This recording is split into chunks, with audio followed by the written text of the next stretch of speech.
I'm not a doctor yet. I'm a PhD candidate, so. But one day I'll get there. So I met Professor Svein in Missouri, the first time he was there, my first ICCF. We spoke and decided that it would be interesting to initiate a PhD program on LENR or something nearby. So we decided on that we should go research more into what Leif was doing. So we applied the Norwegian Research Council. So they said yes. So they're part-time finance and they're part financing my PhD. It's an industrial PhD, so a company called Neutron is financing the rest, and the University of Iceland is in the degree-giving university. I've been visiting Leif many times to understand the process, what it takes to produce Rydberg atoms, matter, and ultra-dense state of hydrogen. He has several setups. This was one of his first, a very large chamber. Catalyst is inside the middle of the chamber where he shoots laser. Measuring time of flight, picometer distances, ionization levels. Yeah, I think so. Different kind of lenses, prisms, everything for laser. I started a replication with a small cell. I used a lot of time with LabVIEW, designing, programming a beautiful program that could measure temperature, pressure, voltage, current, resistance, everything. That didn't work. Yeah, RF, high voltage. I tried everything. Nothing worked. So that was, yeah, but that happens. I finally got a laser. So I was shooting laser into the chamber, trying to detect the same data as Leif. Still got nothing. I went down to Leif several times, talked to Svein, and then this is the parameters that I had to optimize on. Several material preparation, configuration, impurities, size, thickness, catalyst impurity, chamber impurity. You can't just throw all kinds of materials inside the chamber. You have to think about what kind of steel types you're using, thermocouples. So what I actually did was pull everything out of the system again, clean everything, and start over. So then finally, 2.5 years since I started the PhD degree, I finally got a reactor that produced something. So what I have here is a catalyst inside the chamber. I have a laser that can shoot through a laser window on the side. I have a photo-electron multiplier on the side connected to a PC, turbomolecular pumps, turbo pumps to pull everything down to 10 to the minus 5, 10 to the minus 6 millibar. Ultra-fast diode on the side, and a particle detector on the top. Yeah, of course, gas bottles to provide gas into the system. What we're doing here is measuring the time from the laser hits the catalyst or in front of the catalyst until something hits the particle detector. And we see the results on the oscilloscopes. And these are time of flight measurements, actually really simple measurements, measuring time until something hits your particle detector. I have a negative 24 voltage bias on the end to avoid secondary electrons hitting the detector to reduce noise in the measurements. Yeah, all same distance cables, same cables all over the system. It used me at least 1.5 years to actually be certain that what I was measuring is what I was detecting to be. Yeah. In the beginning, I had a time of flight length of 100 centimeters. Time of flight time, 180 microseconds, so quite slow, just hydrogen ions. Svein and Leif encouraged me to just keep on going. I finally saw Rydberg matter in the system, 21 microsecond, same time flight length, 9.4 electron volts from the ions. My oscilloscope is 200 megahertz, so that was actually my restriction in the setup, or what I think it was. So I needed something to get better measurements, and the easiest thing was to increase my time of flight tube. So I increased it up to 236 centimeters, so it was almost covering half of the laboratory I was working in. So I was always diving under the vacuum tube to get anywhere. So on top of here, there's my short time flight tube, and this is the long one.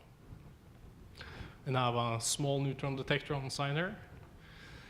Way too much polyethylene, but I'll get back to that later. This is my time of flight detector sitting in the end here.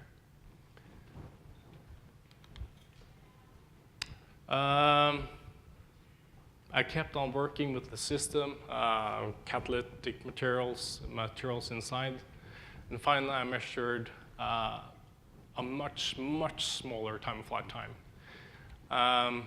236 centimeters, time of flight time of 31 nanoseconds, 7.55 MeVs, assuming pi mesons. Because some of work, what happened while I initiated my PhD was that Leif was actually measuring, doing mass deflection or magnetic deflection studies on his particles. So he actually confirmed pi mesons in his system. I'm going to replicate that. Then I kept on going with the system. Now I have 20.8 nanoseconds. And that's 16.77 MeVs. And finally, now I have 14.6 nanoseconds. So the particles are going really rapid in the system. After I detect these short time of flight times, several processes happens inside the chamber. I can detect charge buildup on the walls, spontaneous signals. I'll get back to that later. Pressure fluctuations. Yeah, PMT, I'll get back to that. Burst-like events, I'll also get back to that. Higher neutron signals, I'll show you something there. Also, something interesting, it's positive pulses in my photoelectron multiplier. And I can also see spontaneous processes that's sensitive to photons.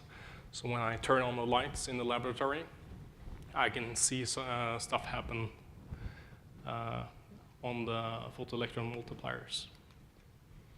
So, is this microwave or particles?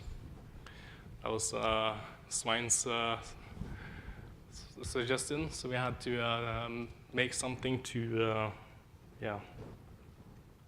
at least take away some of the uncertainties of if it's a wave. So I made a collimator, 5 millimeter slit, 50 millimeter length. So now placed inside of the time of flight tube. And the time of flight time is the same. I'm getting a lower signal. So I'm probably just reducing the number of particles hitting the detector at the end of the time of flight tube. I tried with a grid, also metal grid, inside the time of flight tube.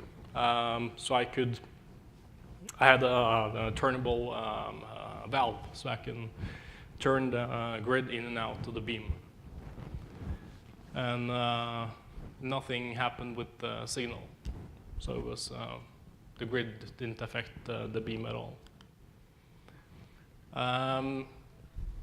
Then I checked if the particles are neutral or charged. So I used a ferrite core, 14 turns, ID 30. Placed this inside of the time fluid. I made a small vacuum tube I could place inside in the middle of the time of flight tube. Here, connected that to oscilloscope. So then I could measure both my laser signal coming into the chamber, the coil signal, and the time of flight detector. So I can measure actually 2 times along the time of flight tube.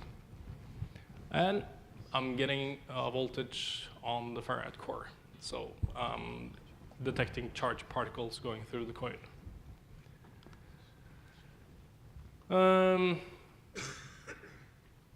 This is just improvement for, I'm guessing, about a month ago. I'm having the coil inside. Time until coil is, since my the coil tube is a little bit longer. I have a longer time of flight tube, and thereby and 15.2 nanoseconds until the time of flight detector, and that's 43.3 MeVs, assuming 5 mesons.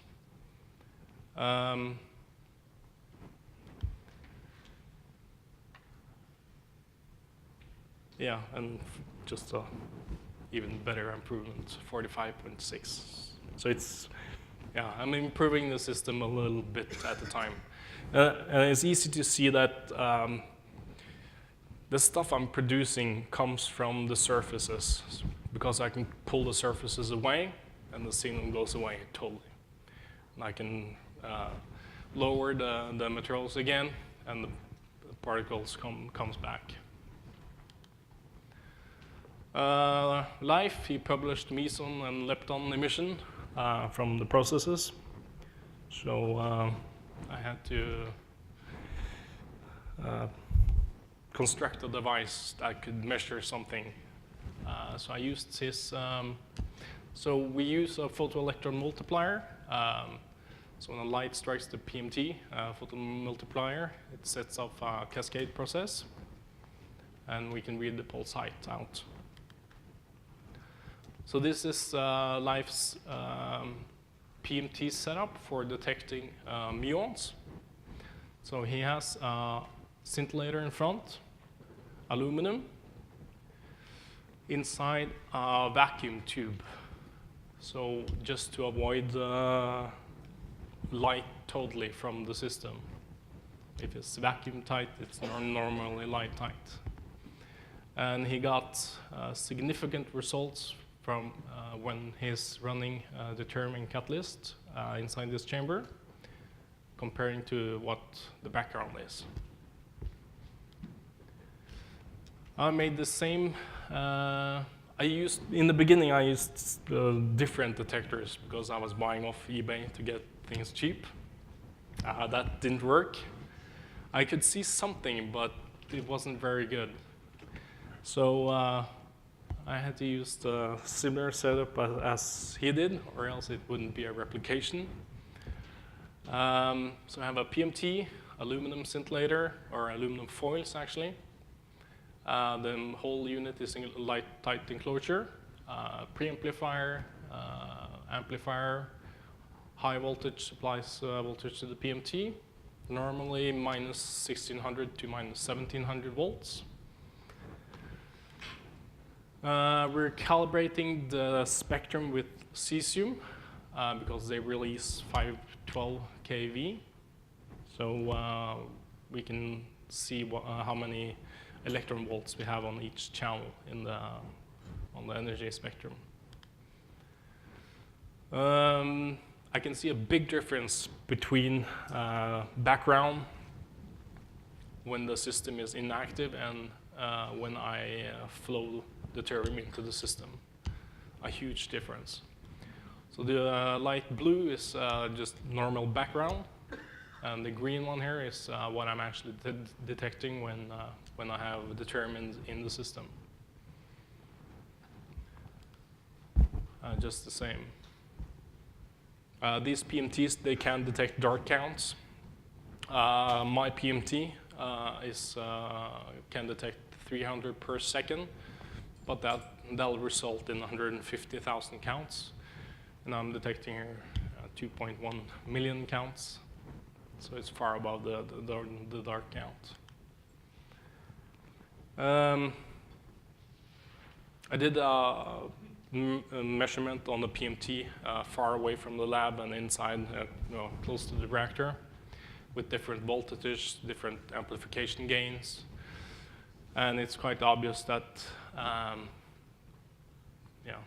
stuff are happening close to the reactor. The PMT is detecting something. I've run several optimization measurements on aluminum thickness because we're using aluminum layers in front of the PMT. So I'm adding layers and removing them again, just to see when my signal is strongest. So we can see that 4 layers on this setup. This is 20 micron aluminum. So 4 layers is good for this setup. 7 layers is really bad. Also 1 layer is also bad. So I have 2 neutron detectors, a chromic TN15, really small unit, and a big, large neutron detector. I'm really proud of that one. It's really cool. Lithium-6, silver activated zinc sulfide, acting as neutron absorbers. I've run calibration on them at the Energy Institute in Norway with americium beryllium neutron source, with and without lead shielding, with different polyethylene thickness.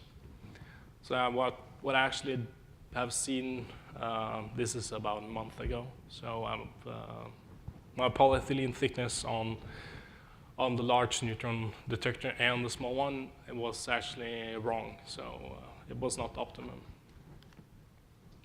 Also, neutron detectors are gamma sensitive, or the zinc sulfide. So if I have a large flux of gamma 65, they'll be detected in the neutron detector, but that can be shielded for.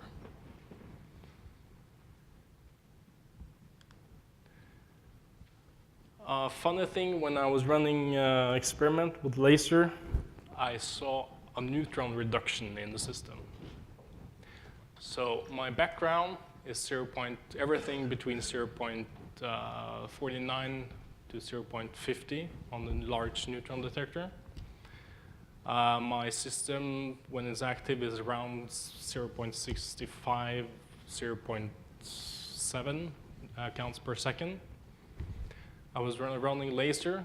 I got a large reduction in neutron counts per second. I turned the laser off. It kept on going down, and then suddenly it goes back up again to the same level as it was before. It's falling in a steady curve because it's counting. It's count per second, or it's summing all the counts and divided by time. So. But something is happening there. This is my large neutron detector. polyethylene blocks for thermalizing neutrons. This is the wrong thickness, but I found that out after the calibration.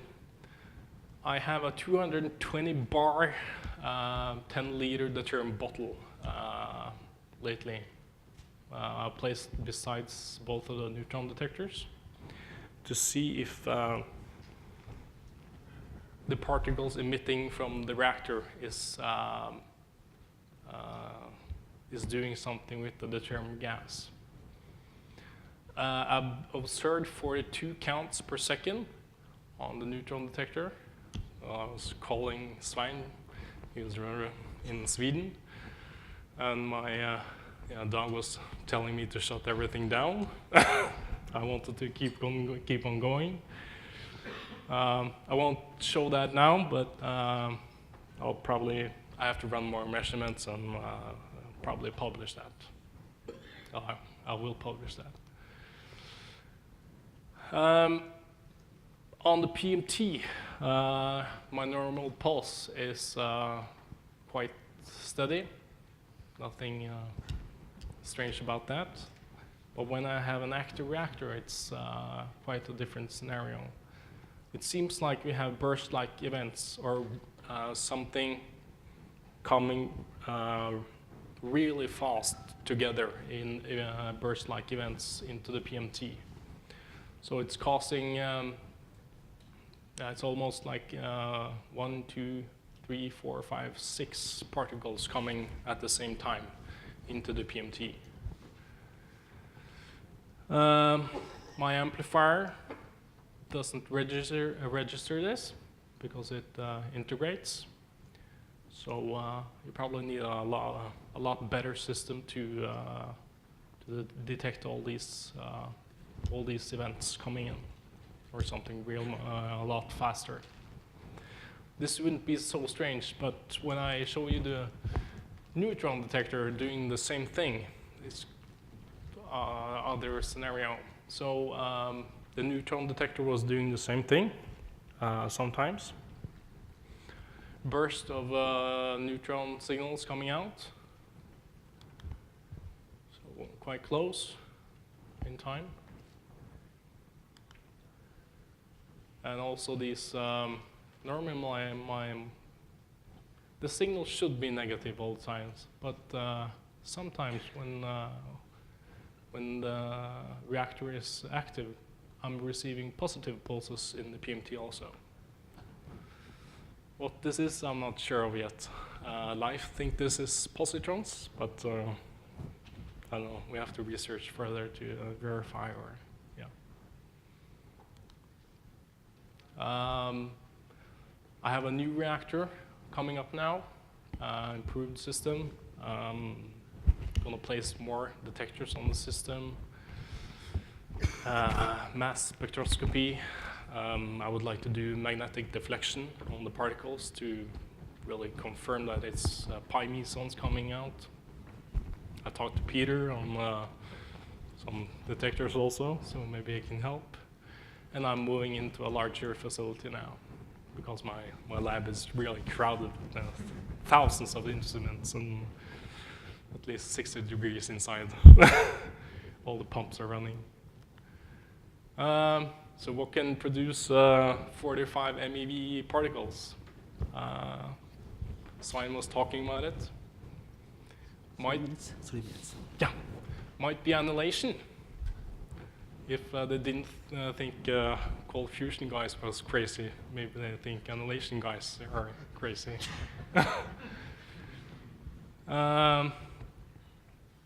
So if we're talking about annihilation processes, things are really speeding up here. So we'll see. Annihilation produces at least 100, the process is at least 100 times more efficient than fusion. So that'll revolutionize the energy industry. My conclusion is that I've replicated all of Leif's, some of Leif's observation. Fast particle detection, Rydberg matter, charged particles, the muon signal, strange reduction in neutron counts. I'm not sure what that is yet. We'll have to research further. And maybe if it's an annihilation mechanism that produces this. So what can we do with all this? We can probably slow things down, charge separation, and pull electricity out of the particles directly, or produce muons to muon-catalyzed fusion reactors. I have 2 papers over here. The first one is the pulse shape, where I'm detecting the multiple events coming into the PMT, and also distance dependency measurements. So we're pulling the detector away from the reactor while it's active, and about 8 meters, we can see that something increases the signals in the PMT. So it might be a decay from K mesons into muons, because the PMT is designed to detect muons.